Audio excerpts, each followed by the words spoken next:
Hey, welcome back to the podcast. Today I am talking to Joe Indu. Joe is a sales consultant where he helps technical sales teams increase their performance without increasing overhead through his technical storytelling framework and process. And in today's podcast, we dive into that strategic framework. And I really appreciate the way that he laid it out, where it's really tangible. Definitely take notes because you can lay out the exact steps you need to take in order to create not just effective outbound messaging, but also very effective inbound demand generation marketing and sales material. Hope you enjoy this conversation with Joe. Joe, welcome to the pod. Thanks for having me, Raul. I'm excited for this conversation simply because I love all things sales, all things marketing, all things helping other people achieve their goals, which is the essence of true selling. So welcome. Thank you very much. I'm happy to be here. Open book, so ask away. This is going to be fun, man. We just have a simple conversation. One of the things that let's frame it. There's go-to-market strategies. There is how to increase sales that we don't currently have. Then there's also companies that are doing successful or doing okay. They have sales, have momentum, but they could be doing better. And then you also have companies that have momentum, but they're optimizing team, staff, like leadership, et cetera. So there's all these different facets in terms of looking from a leader's perspective, the pendulum of growth in a company. The initial stages, product market fit, founder sales fit, really, frankly. Typically, most founders should be, in my opinion, doing founder-led sales. Mm-hmm. Then you have maybe your actual strategies that you want to increase your channels. How do you get more people to know who you are, et cetera, et cetera. And assuming you're bootstrapping or you have some funds to venture funds to either venture strap, which is a new thing, apparently, like one round. And then from there, you bootstrap from the rest. And then from there, you're starting to increase like the higher levels, sales leadership, sales org, sales management, and the whole nine. Kind of help me dissect your perspective. Where do you come in an organization's like life cycle when it comes to that like story arc that I just laid out? Yeah, I think if you were to look at sales maturity as a three-stage growth cycle, right? So the first stage is we're really still trying to figure out the identity of the company, what it is that we do, and truly what's the value that we bring to the market. That's stage one, right? So that's like figuring out our story, figuring out who our ideal customer profile is, how do we get in touch with them, what makes them really want to talk with us. Then you have stage two, which is, okay, we figure some of these things out. Now we need vehicles, right? So we understand the story. Now we need a vehicle to bring that story to the market, match it up, start to scale, start to build some systems around that. And then stage three is like true maturity. Now we're actually really scaling. We've figured out what works, and also we really figured out what doesn't. And so now we want to accelerate the gas. I help people the most with stage one and stage two. Stage three is more of an operational exercise, right? So it's an optimization around operations, whereas stage one is discovery. Stage two is engineering and design of how to get to the market. And those are the places where I play the strongest. I like the term design because there is a creative component to it, but there's also constraints. And especially if you work with founders, there's a multitude of different constraints, which makes the work exciting. Tell me more about the design work that you do in stage two. Yeah. So design, I like the word constraints that you used, because I think that those constraints is what actually gives us the freedom to accelerate. The thing is, think of it like this. If I told you to write an essay, and just give you a blank sheet of paper, that's really hard. But if I give you a writing prompt, now you can do something, right? St. Thomas Aquinas used to have this exercise about like rules and things like that. He said, okay, imagine you build this huge mountain. It's really high up in the air. You put 20 kids at the top of that mountain and you leave them there. They're all going to sit down and basically cry because I could fall off the edge of the mountain. But if I erect a really firm fence around the barriers of that mountain, you give them a soccer ball, they'll play. It's fine. They can have fun. Yeah. Because they know that within this confine, I'm safe. So everything I do within these confines are safe. So understanding those constraints within the business are really important. And especially around stage two, if you've got a company that's, say, sub $100 million in annual revenue, it's really important that everything we do at this stage is directly tracked to bottom line KPIs. And so all of our design is around that. So for example, most companies I talk to are still looking for like virality. How do I do content? How do I get out social media? And all of these things are good ideas. But what I really help them do is get very clear about, we want one message, one vehicle, one ICP, and let's get that locked in a direct messaging approach. And the reason why I'm really strong on that is because if I get more at bats, if I can have more conversations, if I can understand my metrics to go buy a customer, and I know exactly what it is that they're responding to and what their own language is and speaking to me about their problem, that gives me the tool set to build out other types of outreach, these things where I don't have as much direct control. So the kind of design constraints that I'm looking to work with a founder is let's not do 20 things haphazardly without any Yeah. coordinated strategy. Let's really focus our resources on one specific vehicle and then push that and scale it, get a lot of at bats. Even if they don't close, I want to have a lot more conversations with people. And then that gives me the fuel and the formula and the speech patterns really of how to have Mm. those conversations at scale. And then once we have that, then you can start putting in systems, right? And then again, if you're still under 100 million, it's important that the systems that we use to scale are still very personal, right? So it still requires conversations, even if those conversations are asynchronous. I'm not a fan of, hey, I'm just going to throw you up against a automated webinar, and then you're going to do a Yeah. form, and then you're going to buy. I mean, that can work, but I find that you get much better, not just close rates and stick rates, but satisfaction and more importantly, referrals if we keep the Mm. human element inside the sales process from the beginning. And in fact, if you do it the right way and your discovery calls really provide value, you can get referrals before people become customers.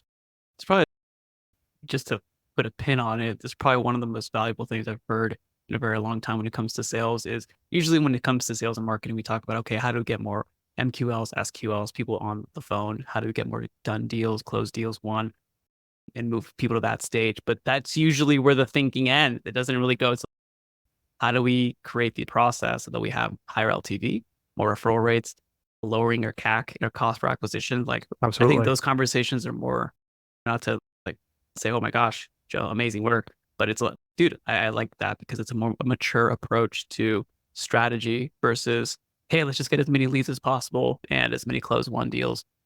Tell me more Well, about, so when you mentioned vehicle, that means a lot of things, especially to me. Like when we talk about vehicles, and I can give you some context. When I look at vehicles or mechanisms, like unique mechanisms, I'll give you a story. One of my clients, they sell pretty much anything, everything that everyone else sells in digital marketing. Okay, we can do website, we can do content, we do all these different things. And I dove deep. What's the one thing that you really do differently here? And what stuck with, for her, was like she does brand communities. And mm, like, oh, that's different. That's interesting. So what does this brand community do for me? And then we went through the metrics of what it actually does for clients. Like it increases revenue, lowers cost per acquisition, lowers ad spend, all these nice things that her clients want. Like, why don't we just sell that thing?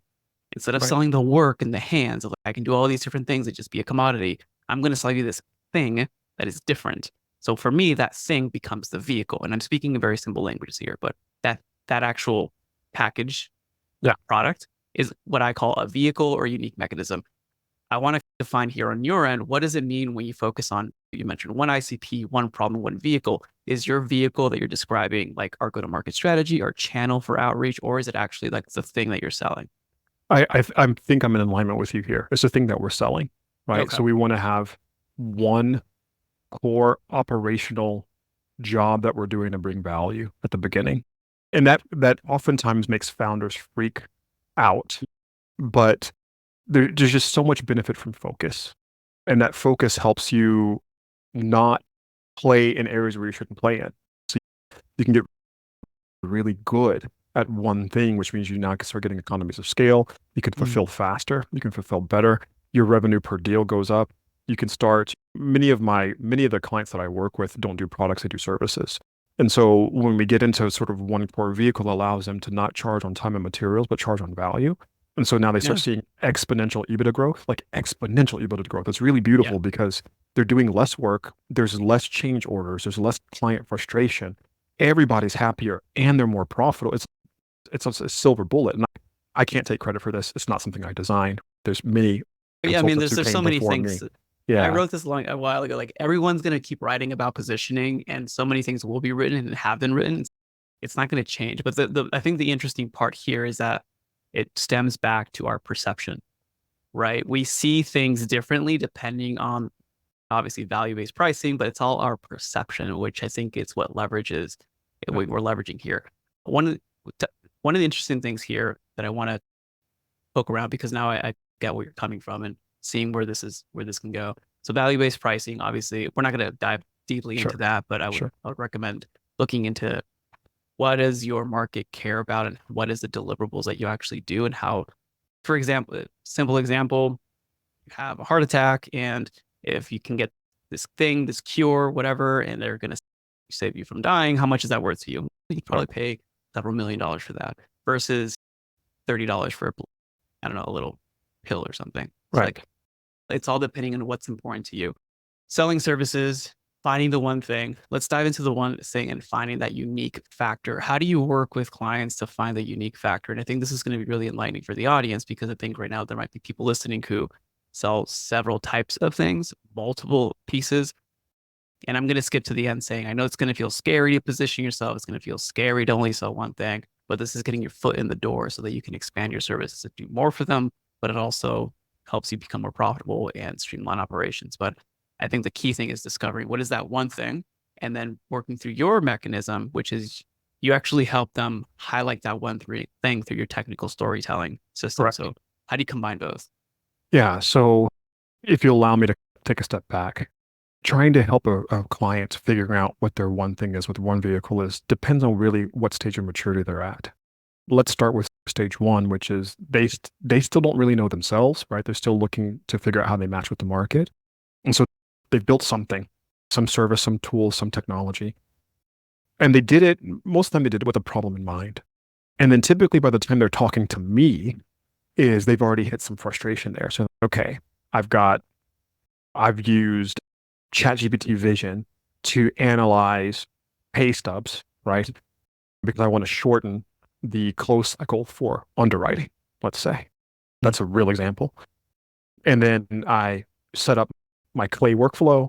I'm pulling information from Apollo and from Seamless. I'm cleaning it up. I'm sticking it through email automation with AI on it. I'm sending out 1,000 emails. I've warmed up all my email addresses and I'm getting nothing in return. Yeah. And they're coming to me and they're like, okay, well, fix my email stack. I'm like, whoa, bro, that's not the problem. Okay. We're not saying the right words. So in that situation, the question becomes, you've got a tool, you think you have a problem, but we just have to have a lot more conversations. And like you said, it's scary because the reality is you got to pick up the phone. In those situations, the job that I do for them is not, let's go sit by the whiteboard and diagram all the things out that we want to diagram out. No, we don't know. The market is the one that knows. So you tell me who you think is going to buy this thing. And you tell me the 2 or 3 key problems you think that they're struggling with every day. Okay. Then what I'm going to do, and so let's use this as an example for context, right? I think the person who's going to buy it is someone who's a VP at like a mid-level bank, and they've got a staff of underwriters, and we're paying these guys too much to do clerical work at the end of the day because they need to be doing high thinking work, but they have to do all this clerical work that's specialized. And I think AI can solve that problem. Bingo. Now let's get a list. Let's get on the phone. You give me 2 or 3 key problems, and let's just call with a super simple script of, hey, I'm building this tool, I'm wanting to do some research. Help me out. I think people in your situation are struggling with one, 2, or 3 of these problems. Do any of these resonate with you at all? And let's just have a quick conversation about this. I'm not trying to sell you anything. And you just do the work. And that's scary, but those are really good conversations to have. It's not hard to do it. You spend 2 hours a day calling and you'll have 2 or 3 conversations, maybe 4 or 5. It's not great, but the learnings in having your target market specifically tell you exactly what their problems are and how they talk about it In and their what they're language. in their own language. That's the key, and how they're trying to solve it. And then now I can take that and, one, I can continue cold calling because now I have the right language. And 2, I can go back to my email cycle and figure out where were we going wrong? What was the things that we were saying that were making people not respond?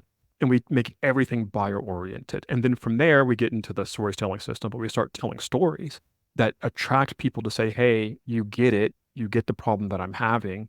Now it's worthy of having a conversation because within the sales process, we must deliver value. And even in your cold emails must deliver value. We can't position it in the standard personalized intro line. Here's my quick case study. Do you want to have a meeting? No, we want to bring clarity to the person when they read the cold email. Hey, here's this problem that you're having. Let me help you articulate it better. Here's some things that maybe you've tried, but here's something that you might want to think about trying. Now, can I help you? And you'd be surprised how those simple tweaks of getting oriented to your buyer's personality, how they talk about things, and giving them value from every step of the way will take a system that's producing nothing.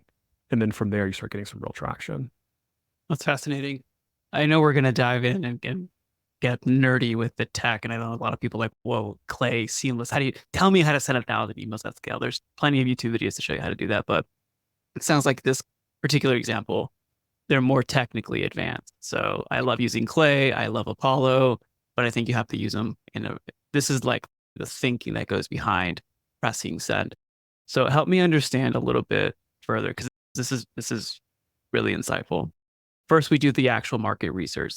What are we actually helping them with, and do they actually care by having conversations? And you're being bold enough to just dial, have a conversation, get feedback. And based on this podcast and other experts that I've had on and my own experience, you only really need to have 12 conversations. That's after 12, I recommend 21, because you want to predict what the next one's going to say. But that's because I like to be very precise. But you only need 12 conversations. That's not that hard. You can do that in a week. That's right. You can do that in 2 days if you're dialing Correct. 100 a day. That's correct. I'll tell you, here's the trick. Get an account at like Apollo or Seamless or something like that. Pull your list. Get a trial account at one of these calling systems like Just Call or Kixie, and you upload your list, and then just say, okay, for the next 90 minutes, I'm calling. Push play on your phone. On your keyboard, you've got your headset, and you're just having conversations. You got your little script, and you're just having conversations, and you will get your 21 calls pretty quickly. Yeah. I actually think that's a good number, because I think what we're really looking for is you want to have their problem into 3 buckets. You want to know, here's my ideal customer profile, and they've got, I know if I talk to them, they for sure, 90% of the time, they're going to have one of these 3 problems. And I know how to talk about that problem in their own language. And I know the 3 or 4 things that they've tried already that haven't worked or have only worked partially. Once you know that, you're ready to go. So let's put this in a framework. The goal that they want to achieve, the 3 problems that they have, the 3 or 4 things that they tried per problem, and their own language. If you have, that is literally a marketer and salesperson's gold. Like, I can do so much with that. That's right. You have your whole story.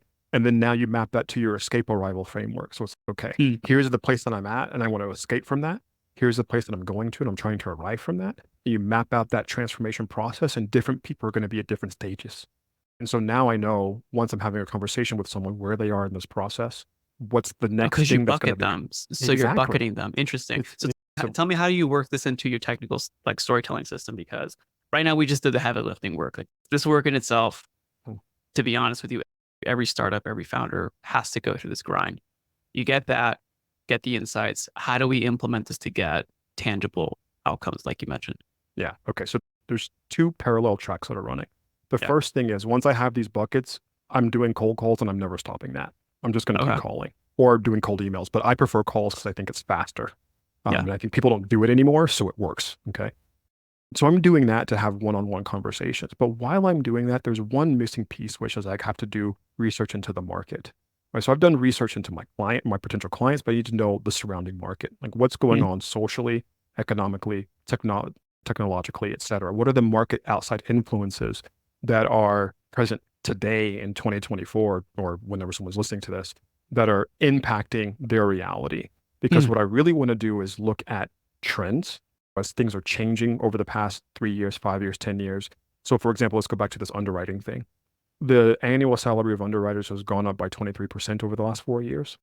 By getting access to funding is harder. Money's more expensive. So there's all this capital market stuff that I can weave in. There's all this salary. There's this dearth of qualified employees.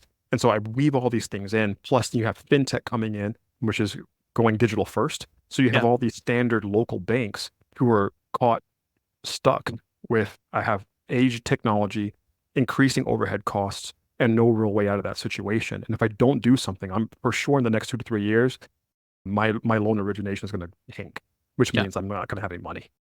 So now I've got a story, right? So I weave, now that's the technical story, is I've got the market, the technical part of what I'm actually trying to sell. But more than that, I know their reality, and I weave a narrative that's data driven around that. And then the question becomes, how do I meet them where they are to tell them this story? an easy, I can do an executive briefing. I can do lunch and learns. I can do asynchronous webinars. There's many ways I can repackage that So story. you're going to market with then this your Exactly. GTM, like that's how you go to market, That's and right. this is how you That's educate and right. add value, which you do every That's like right. here's you do top of funnel, middle funnel, bottom funnel That's content. right. And then you mentioned on the email, because I'm pretty sure you do too, tons of cold emails. LinkedIn thankfully has stopped getting a lot of spam, or maybe Mhm. I don't see it anymore. But cold emails, some are great, some suck, most suck. Tell me more about like cold calling. I think help demystify. I know I said cold email, but cold calling, in my opinion, I think works better in middle market. That's just my opinion. I think if you're a founder or new, like it may not work as well, but I could be happily wrong about that. So I tend to lean towards the cold email, cold messaging. What do you think about that? I maybe am not the best person to ask because I'm just a big fan of direct Yeah. outreach. Like I put myself through university selling AT&T door to door. So Yeah, man, I that's have the way. I have a weird personality where like the rejection doesn't bother me that much. But what I find is if you're really if you got a if you know for sure this I think this is really the thing. If you know that you're going to give value on the call, Hmm. you're not scared of having the call. So if I Okay. know that if I get the right person on the phone, that the first thing is I'm going to give them an out immediately, number one. And Mm. then number two, that what I have to tell them, even if they never do business with me, is going to at least improve them marginally, then it's fine for me to reach out. The Mm. problem is if I'm going to Valuable, call bro. and all I'm looking to do is just take, that's the problem. That is feels smarmy and nobody wants to do that. And I feel safer by doing a cold email. But a cold call, it's very simple. I ring you up, hello, Raul. Hey, Raul, listen, this is a cold call. Do you want to hang up on me now or take 30 seconds and hang up on me then? Most people are pretty chill. They're like, dude, you're being honest. Take your 30 seconds. Unless they're like in a meeting and they really can't take it. But more times than not, they're like, shoot. And then I know my three buckets. I'll go, listen, Raul, most VPs of underwriting are struggling with this or this. They invite me in to handle these three things. Now, I don't know if any of those apply to you, but if you could wave a magic wand and fix one of them, which one would you want to address? And then you start telling me, you're like, I'm not going to say I'm perfect. I think we do have this. Da, da, da. And then I go, hey, sorry, 30 seconds are up. You want to hang up on me now or do you want to keep going? Let's keep going. And we're off to the races. So for me, at any level, cold call works because it's very simple. And there's tools to not have you waste your time like dialing and listening to ringtones and all those kinds of things so you can optimize it. So I'm a fan of that. And then on the cold email side, I think there's two things you do. Again, it takes a really scientific approach of split Hmm. testing. And when I say split testing, I don't mean split testing with which is what people do where they take two identical email copies and they change a Change the couple things headline. to say, no, we're Headline. not looking for 1 or 2% change. No, I'm testing radically different approaches. Like you Ah, always want to have a standard sort of just straight up, here's who I am, here's what I think you're dealing with, here's how I want to help you. Let's roll. But then you want to do something completely wacky. For example, in this loan origination thing, one guy told me, I feel like I built a Frankenstein. That was such a good visual image. So ah, I called up, I didn't do, don't do ChatGPT. I got an artist to draw me up a cartoon of a computer engineer building a computerized Frankenstein that looked really nice. He was like smiling and friendly looking. And then that was just the headline is like, hey, building a tech Frankenstein for underwriting, there's a better way to do it. And then launched that against our standard and it outperformed it like 1.8x. huh. I don't, but it's because that concept came from the market of this Yeah, they told you. Frankenstein. They They told you. told me. So Yeah, I just yeah. repurposed it and sent it out there, right? So for email, cold email, you're experimenting like that. No, you don't need to get to 1,000 emails a day.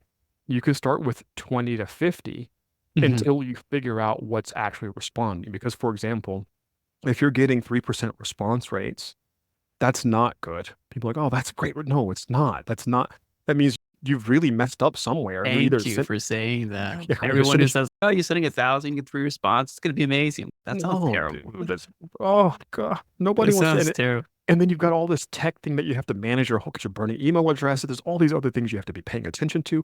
But the Yeah. bigger thing is, man, how much time are you wasting of other people in sending Mm, out 97% of your emails are unwelcome? yeah. No. So typically, if your response rates are that low, you haven't done your research. And if you have done your research, then your list is really poor. And that's where people don't Mm, spend enough time. They get these tools, they put in a little selects, they see this big list of 10,000 people. They're like, wait, look at all this potential. It doesn't cost me anything to send an email. So I'm going to market that whole list. No, let's get that list down to 200 or 300 people that's highly specific. more quality. Yeah. for example, if I'm doing this underwriting thing, let's go find banks that are hiring underwriters right now, and they're hiring for at least two positions. That's telling me that they have way more paperwork than they can manage, and they're willing to pay 60 to 80 to 120K a year to solve that problem. And so if I can come and automate that and save them 40% on just the manual labor, they may still hire those underwriters, but now they're going to have the ability to go process way more paper. So those are the people I want to talk to. And now I can research very specifically and speak really clearly. Hey, I saw you're hiring these two people here. That probably means you have this and this. Let's have a conversation. And now your response rates are like 60, 70% because It's more relevant. you're not doing anything in bulk. Yeah, it's more relevant. You're not ready for bulk until you're at late stage 2, stage 3. Interesting. And I think that's one of the things that the danger of the terms do these things quote unquote at scale, because all these things are technically automated. But here we're looking at relevance plus automation plus research plus actual thinking behind it in small batches versus just like a one full swing of 10,000 emails. 100%. Like I like one of that. the things I'm investigating, I don't have a solution to this, but I'm trying to use AI to do like certain types of web scraping and things like that. So, for Mm, example, in this situation, is there a vision bot that can go and crawl the job boards to make me a list of banks that are hiring for multiple underwriters? That's probably doable. So that would yeah. save me the time. But what I don't want to do is just go to my lead generation list and say, okay, I need everyone with this title that's making this much, that the company's between this and revenue and a senior level, go. That's such an Yeah. unqualified That's list. the beginning. Yeah. One of the latest lists too that I built for a client is we're looking at specific language that they're using in their company bio so that we know exactly where they stand in terms of worldview. And then from there, we filter out team size and revenue because they have to afford the service. But then the Mhm. third is like their tech stack. Like I have a very specific tool because if they're investing in that tool, they must care about this thing. And if they care about That's this right. thing, then we're also comparing that towards website hits Mhm. and engagement on the website, meaning they're investing in these things that are growth oriented, but they're sucking in these two areas. Therefore, they know that's important, they care about it, and they're more likely to respond to something around like what you mentioned, the three Yeah. buckets. You might be struggling with this or this. Which one And is it? that's the real work. That's the brain work that you have to do. It's beautiful to hear that most people just won't do the work. And to bring value to someone, you have to put something of yourself into it, right? Yeah. To We have to give of ourselves to make ourselves valuable. And so sometimes you're giving of yourself way before you reach out to the person, and that's perfectly fine. And Yeah. we should be eager to do that because that's where we earn our paycheck because we're doing something of more value for that client. Namely, You're in the not wasting right. their time and then giving them some clarity that they didn't have before. You're in the right for it. Switching gears here, I want to dive into a little bit of your story, just briefly around the essence of do good work is like the beauty behind the struggle. Not that it's ever nice to have difficulty or it's ever nice to go through that, but no one's going to see you waking up at 4 a.m. No one's going to see you burning the midnight oil Yeah. and getting things done. So this is what the highlight of the podcast are.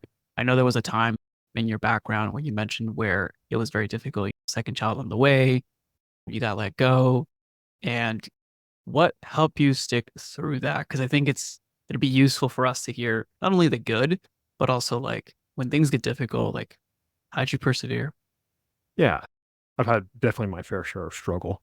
And I anticipate there to be fair share of struggle on the way too. I don't think it's all behind me. And that's good. That's part of caring. So I'm Catholic, just because that's going to be part of the framework of what I'm talking about here. That's part of how I would say carrying the cross of my role in life as a first off as a husband, second as a father, and I need to provide for my family, but there's a hierarchy to that providence, Hmm. spiritual, emotional, financial, in that order, right? Hmm. And the world tells us to do it the opposite way. As men, the job is to provide financially for your family first to establish that kind of financial stability, Hmm. then make yourself emotionally available. And then, if you can, spiritually is great as a third. But I've seen through concrete events in my life that that's not the case. And that Jesus is very honest with us when he says, seek ye first the kingdom of God and his righteousness, and everything else will be given you besides. And that's a really strong word. Like, even if you go Hmm. to the Greek, that's the Latin, but the Greek is similar, which is it's a totally free gift. And so the question is that something I can rely on? Can I bank my family on that? If so, then that means I can live my professional life in a very different way than I would if it's not the case. So let me let It's this it's almost land. like an iteration of Pascal wager. Yeah, in a sense.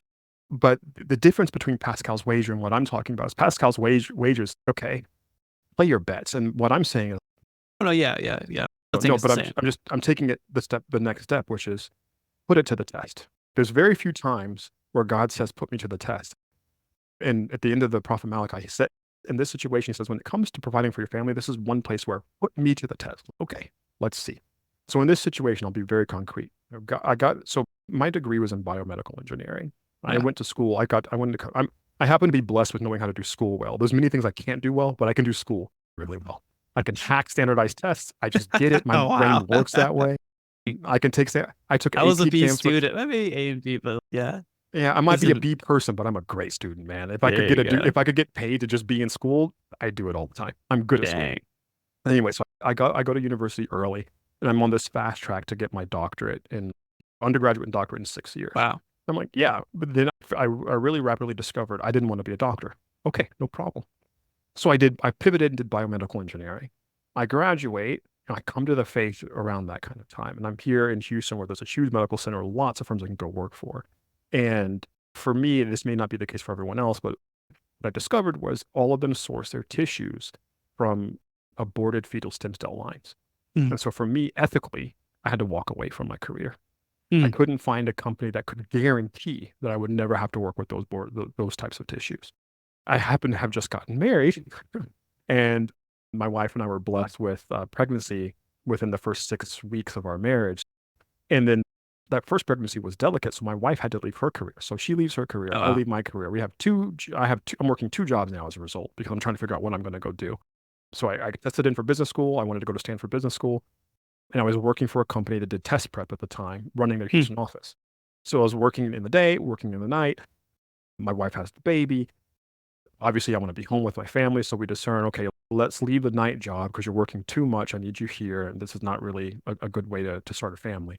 And so I leave the night job. And then the next week, the day job has a layoff. So I go from having 2 jobs to none. And my wife was also not working. I was like, panic, real time panic. And that was a really stressful time. And I did what everyone else would do. You start applying for things. You start looking at who you can lean on. You start asking. You basically start scrambling. I can remember we'd actually gotten an eviction notice Oh, wow. to get kicked out of our apartment. I'd even applied to waste management to haul trash. Like I was willing to do whatever. And here's Yeah. waste management didn't even give me a call back. Fine. So I do all that. It's a Sunday night, and we have to have, I think it's something like $6,000 by the next Friday, or we're going to get evicted. I'm having this conversation with my wife, and you can imagine she's pregnant with our second. We're in this really terrible financial situation. We don't really know what to do.